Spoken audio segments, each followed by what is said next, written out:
झरले बाड़ू कजर मरले सुन भरही से मूड तू बिगाड़ले बाड़ू आवना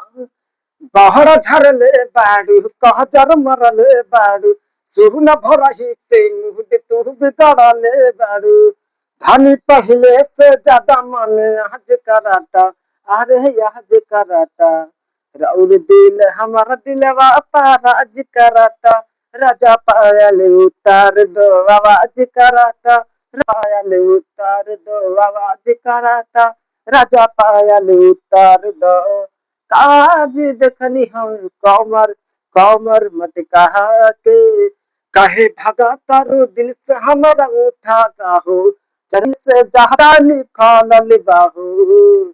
खुलल किसिया भी गड़बड़ में जहाज हम जहाज लगेला मेरा दिलवा पाराज कराता राजा पायल उतार दो आवाज कराता राजा पायल उतार दो आवाज कराता राजा पायल उतार दो।